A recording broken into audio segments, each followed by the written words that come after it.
Assalamualaikum warahmatullahi wabarakatuh. Kami dari kelompok 4 akan mempresentasikan hasil kelompok kami dengan judul Cybercrime dan Regulasi dalam Jaringan Komputer. Baiklah, langsung saja kita masuk pada pembahasan pertama, yaitu cybercrime. Cybercrime merupakan hal yang mengacu pada aktivitas kejahatan di dalam dunia maya atau jaringan internet sebagai medianya, dengan tujuan mendapatkan keuntungan dengan merugikan orang lain. Semua tindakannya ilegal untuk menyerang sistem keamanan komputer dan data yang diproses oleh suatu sistem komputer. Jenis-jenis pencurian data, akses, hacking dan cracking, carding, defacing, cyber squatting, cyber typo squatting menyebabkan konten ilegal, malware, cyber terrorism. Contoh kejahatan. Yang pertama adalah email phishing. Email phishing pada dasarnya adalah upaya untuk mendapatkan informasi penting dan rahasia seperti username, password, PIN, dan nomor rekening dengan tujuan untuk mengambil keuntungan diri sendiri. Selanjutnya ada injeksi virus, malware, dan ransomware dengan tujuan untuk mengamati data-data yang kita inputkan pada web tertentu untuk melumpuhkan perangkat atau menyadap percakapan yang Anda lakukan dengan via internet dan masih banyak lagi. Yang ketiga ada hacking. Hacking atau peretasan bisa terjadi di mana saja dan kapan saja pada jaringan internet. Kemudian yang keempat ada spamming.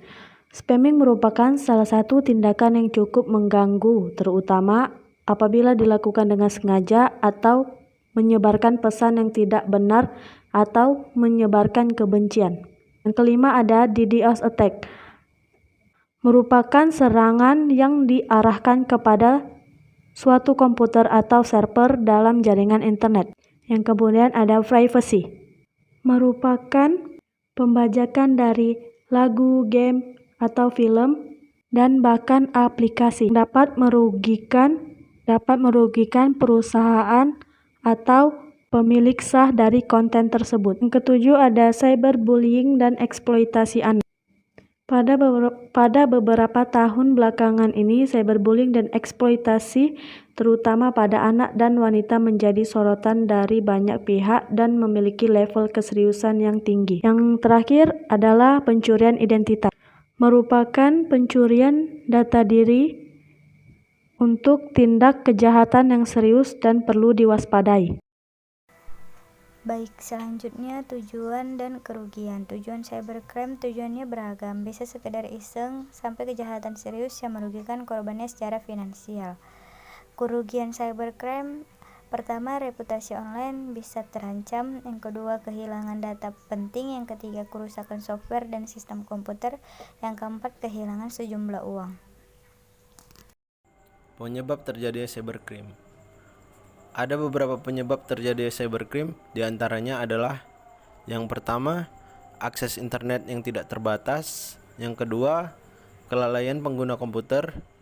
Yang ketiga, sistem keamanan jaringan yang lemah. Yang keempat, kurangnya perhatian masyarakat. Hal ini bukan hanya terjadi pada negara maju saja, melainkan di Indonesia juga sudah mengenal kejahatan yang seperti ini. Contohnya, pencurian kartu kredit, hacking beberapa situs, menyadap transmisi data orang lain, misalnya email, dan memanipulasi data dengan cara menyiapkan perintah yang tidak dikehendaki ke dalam programmer komputer. Cara penanggulangan ada 3 bentuk. Yang pertama, membuat undang-undang. Cara paling elegan agar tindak cybercrime tidak semakin merajalela adalah dengan membuat peraturan yang dimasukkan ke dalam undang-undang. Penegakan hukum nantinya bakal membuat para pelaku cybercrime berpikir panjang sebelum melakukan tindak kriminal karena dasar hukumnya jelas di Indonesia.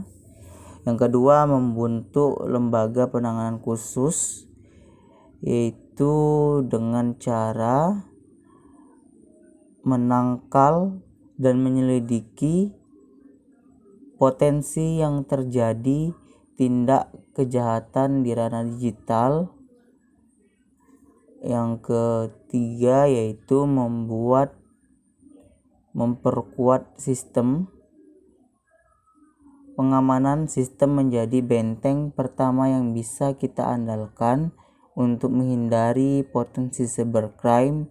Untuk mengamankan sistem secara mandiri, Anda bisa menambahkan beberapa add-on seperti sertifikasi SSI pada website, antivirus komputer, hingga melakukan pengamanan fisik pada jaringan untuk memproteksi server Anda.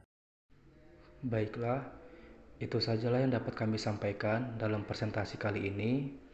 Jika ada teman-teman yang ingin bertanya, kami persilahkan. Terima kasih. Wassalamualaikum warahmatullahi wabarakatuh.